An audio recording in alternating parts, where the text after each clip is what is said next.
Finally, Turkey Day week is here. Hey everybody, it's Tim with the University of Vinyl. Thanks for tuning in again today.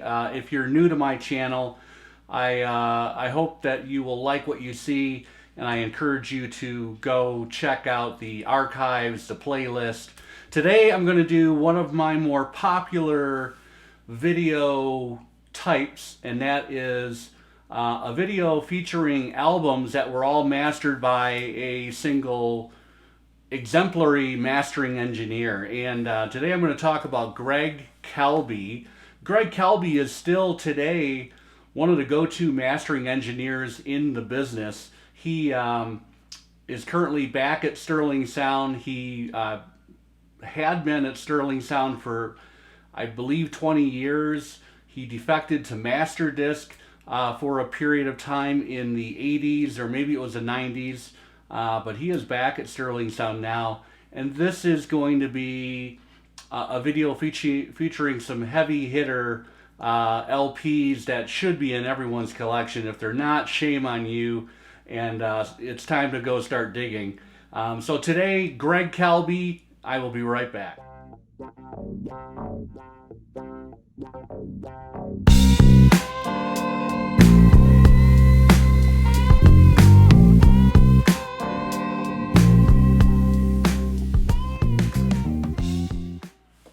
In 1979, Tom Petty and the Heartbreakers were looking for a hit album, and they reached out to Jimmy Iovine. Jimmy Iovine worked with John Lennon. Of course, he's worked with Bruce Springsteen on many, many albums. And Petty wanted to kind of up the ante on this album. He had put together a very, very, very strong group of songs together with his kind of co-compatriot Mike Campbell. And what we got in 1979, Tom Petty and the Heartbreakers, Damn the Torpedoes. That is the unforgettable album cover.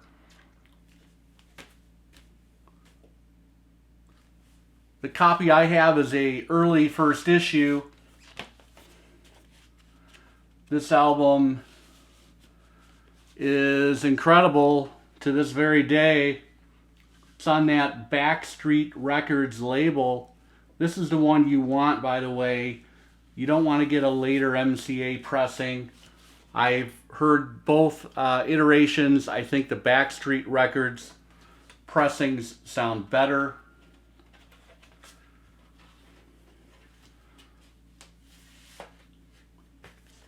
Greg Calbi is actually mentioned on the back cover as being the mastering engineer.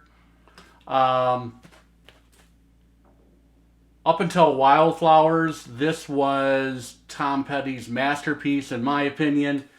It's still a masterpiece. This is a fantastic sounding pressing. And do we need to go very deep on Damn the Torpedoes? Probably not. But I will just reel off a few songs that are classics. Even the Losers, Here Comes My Girl, my personal favorite on this album. I love Century City, Refugee. Refugee's gotten a little bit of overplay, in my opinion, but what an incredible album. Came out of left field a little bit with that southern tinge, Louisiana Rain. Maybe a little bit of a precursor to Southern Accents. Don't Do Me Like That. Power pop at its finest. Got a noisy chair today. Apologies. There it is. That is Damn the Torpedoes from 1979. Tom Petty and the Heartbreakers. Greg Calbi, mastering engineer. Greg Calbi, what's a Greg Calbi mastering record sound like? What's Greg Calbi known for? He's known for a very nice, complete soundstage, fantastic separation of instruments, incredible clarity of those instruments that you can pick up on a good system, and just bettering what the artist wanted to put out there. So Greg Calbi, again, one of the go-to mastering engineers over the last 35, 40 years.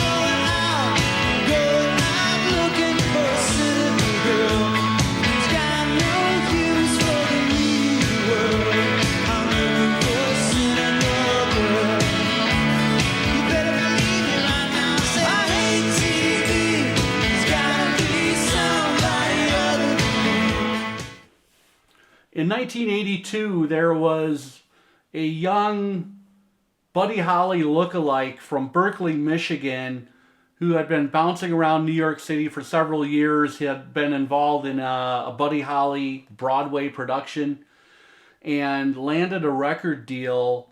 And we got the debut album from none other than Marshall Crenshaw. That is a fantastic cover as well. It screams 1982. Look at those primary colors. Very, very near and dear to my heart because I'm a Michigander originally, although I'm living in Colorado now, but never be too far away from Michigan in my heart. And Berkeley is a suburb of Detroit. It's in I think it's in Oakland County. It's just north of downtown Detroit, maybe 35 miles up Woodward Avenue. Very near to Royal Oak, Michigan, Birmingham, Michigan as well. This is a fantastic album. Everybody knows Someday, Somehow. But this thing from top to bottom is a fantastic listen. This thing bounces out of the speakers. It's got just incredible energy, and you can kind of feel Marshall Crenshaw was excited to put these songs down. He had his brother along for the ride in his band. This is a power pop trio. Just an incredible album. I love everything that Marshall Crenshaw puts out. I've talked about some of his other albums. This is the first opportunity I think I've had to talk about this album. But mastered by Greg Calbi at Sterling Sound. This was recorded at the record plant in January 1982. Marianne, Cynical Girl, Brand New Lover, Soldier of Love is a strong song as well. They're all strong in my opinion. And that is the back cover. That's the debut album from Marshall Crenshaw from 1982.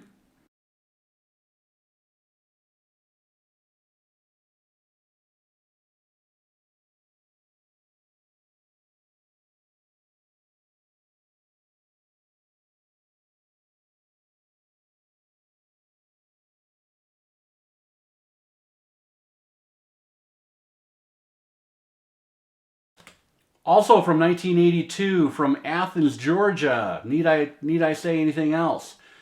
REM came out with an EP of 5 songs that basically changed or maybe created college radio in the early 1980s. Of course, I'm talking about Chronic Town, and mastered by Greg Calbi as well. This really introduced that particular foursome known as REM at that point in time. Michael Stipe, what the hell is he talking about in these songs? You couldn't understand any of these lyrics. He did become a little more, he added some alliteration years later, but you listen to 1 Million or Stumble, good luck trying to figure out what he's talking about. Also, Bill Berry, the secret weapon to REM in my opinion. There are some incredible drum fills on this album and just an incredible beat maker Bill Berry was. And this is just a joy to put on your turntable and listen to all these years later. Of course, Mike Mills holding down the bottom end with fantastic bass playing. At some point, he just has incredible bass runs. Almost becomes a lead bass player at times, and he works perfectly against Peter Buck with that ringing Rickenbacker, reminiscent of the Byrds and the Beatles, wearing all of their influences on their sleeves. This is an incredible piece of work. What an entree into the world for REM. Chronic Town, 1982. In the early 1980s, Paul Simon and Art Garfunkel, they set out on a reunion tour. They did the huge concert in the park, Central Park, of course. The thing was on nonstop play, I remember, on HBO in the very early days of HBO. You could basically turn on HBO, and with a span of 8 hours, that concert would be playing, it seemed like. And Paul Simon was planning to do a reunion album with Art. That album would eventually become Hearts and Bones. And in the process of making the album, and these guys were kind of getting along, whatever that means in Paul Simon and Art Garfunkel land. One thing led to another. This album was delayed because Paul Simon had to basically wipe out everything that Art Garfunkel had contributed to the album. Problems. Some of the songs in my private rehearsal time I took into a wonderful place and saw that it's just like Bridge Over Troubled Water. Again, I'm going to enhance these things and make them very palatable and very appealing because of what I can do with a harmony and how I can rearrange things and how I can take a good song and add a whole other thing called very interesting performance to good song. Now you have two elements. That's what we did in Simon and Garfunkel. As I began to try and do that, and it took some time and some writing time, and it looked like it wasn't going to be finished in time, Paul was clamping me down, saying, I don't want to do that. You forget, Artie, you're making a serious statement when you do that. I don't want to make that statement on these songs. The statement I was making was, these songs are about to become much more attractive and appealing, because the visceral appeal is going way up. So I was about to do that to all the songs. And Paul called me one day. I was in New England. He said, Artie, I'm wiping all your tapes. I'm wiping your harmonies off all the albums. Oh, you are, Paul? And I'm marrying Carrie Fisher on Tuesday. Want to come to the wedding? I guess I was supposed to conclude that Paul is the cutest guy I know. I guess that's the message. But, Thinking back to the season. So that was kind of the backdrop on the release of this thing. But again, we get a fantastic sounding album. Of course, Roy Haley is behind this as far as the production duties, along with Paul Simon. And this is a really cool, great sounding, kind of a late night album, I guess. It's got the kind of cool sounds and soundscapes of the song Allergies, Think Too Much. The masterpiece on this album, and it's a long title, so I'm forgetting. I want to make sure. Renee and Georgette Magritte with their dogs after the war. Sublime. Just a fantastic song. I also love Think Too Much. Cars Are Cars, a bit of fun for that last song. Nile Rodgers on electric guitar, I'm just seeing that here. And, man, this was a great album. It's a bit of a sleeper in the Paul Simon catalog, so it's easy to find. You can go find this in used bins for between $5 and $12. Try and get something that's in near mint condition. And it's an enjoyable listen. Sounds great. Mastered at Sterling Sound by Greg Calbi. In 1984, Lou Reed came out with his latest album. And, a lot of people think Lou Reed, no fucks given Lou. He managed to come out with a hit album, New Sensations. Kind of a dated cover, I would say. You know, there's Lou with kind of the video game joystick looking at the TV. Kind of at the advent, of course, of MTV. So that is an MTV friendly cover, I would say. And on this album, Lou was not really getting along with a few of his kind of go-to lead guitar players that he would typically have on albums.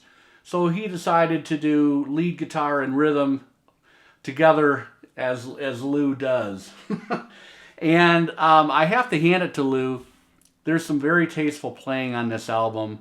I would say the star of the show, though, the stars of the show on this album is the rhythm section. Fernando Saunders with some incredible bass playing. Fernando Saunders was with Lou for years and years and years. And Fred Maher on drums. Just some great playing on this album. Let's talk about a few of the songs. Right out of the gate, side 1, I Love You, Suzanne. 3 minutes and 15 seconds of power pop bliss, as only Lou Reed could deliver. So the best that Lou can offer as far as a pop song is present in I Love You, Suzanne. Just an amazing song. My Red Joystick, New Sensations, the title track, is a fantastic song. Side 2, I'm calling it my favorite song on the album, and that is Doing the Things That We Want To. An almost 4-minute long masterpiece, in my opinion. It's got a little bit of everything, but it is a mid-tempo piece that will blow your socks off if you haven't listened to it lately or you've never heard it before. You deserve to find this album and throw on that song. I will also mention What Becomes a Legend Most and My Friend George, 2 other standout tracks on this album. The players, Lou Reed, lead and rhythm guitars and vocals, of course. Fernando Saunders, electric bass. A little bit of rhythm guitar as well. Fred Maher on drums. Peter Wood, piano synthesizers and accordion. And L. Shankar, electric violin as well. You've got Michael and Randy Brecker on horns. This is a fantastic arrangement. Mastered by Greg Calbi at Sterling Sound. Of course, on RCA. That is Lou Reed, New Sensations from 1984. That's the latest Mastering Engineer video, ladies and gentlemen. Thank you very much for watching. I hope you enjoyed that. I hope it might spur some people on to go check out those albums in their own collections if they haven't heard them in a while. If you don't have those copies of pressings, they're pretty easy to find out there in the used marketplace, and I encourage you to add those to your collection. Greg Calbi was today's feature. Thank you again, everybody, for watching. If you don't hear from me between now and Thursday here in the United States of America, we are going to be celebrating Thanksgiving as we always do. So I have a lot to be thankful for this year. It's been a good year for me all around, personally, professionally. What an upgrade I've had here on my setup. Check out the video on that a few videos back. I talk all about that. I'm now rambling officially. We'll see you soon. Thank you.